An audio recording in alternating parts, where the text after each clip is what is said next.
Hello students, आज हम शाळा नसत्या तर इस विषय पर मराठी निबंध देखेंगे। शाळा नसत्या तर। थंडीचे दिवस होते। पांघरुणात गुरफटून पडावे असे वाटत होते। जाग आली होती पण उठायचे नव्हते। तेवढ्यात आईची हाक आलीच, उठतोस ना? मनात विचार आला, का आहे ही शाळा? शाळाच नसती तर?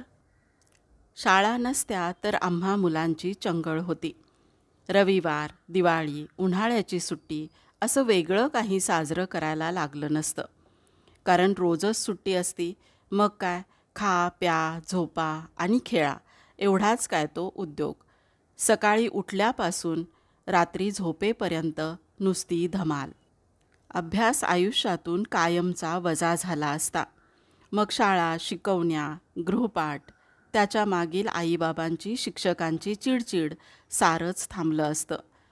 नुसती मजा करायची, मित्रांना घरी बोलवायचं आणि गप्पा मारायच्या, खेळायचं एवढंच काय ते काम। पण शाळा नसत्या तर शिक्षण नसते आणि शिक्षणाशिवाय प्रगती नाही। मग नवे शोध कसे लागले असते? नव्या गोष्टींची ओळख कशी झाली असती? मानवाचा विकास झाला नसता। जीवनात मूल्ये, संस्कार कोठून आली असती? शाळा नसती तर डॉक्टर, शिक्षक, संशोधक, इंजिनियर कोणीही झाले नसते। अज्ञानाच्या गर्तेत मनुष्य हरवून गेला असता। विज्ञान तंत्रज्ञानातील प्रगती तर स्वप्नातही पाहायला मिळाली नसती। मग शाळेतल्या गमती नसत्या, मित्र नसते, शिक्षकांशी गोड नाते जोडता आले नसते, घरी बसून कंटाळा आला असता नुसता।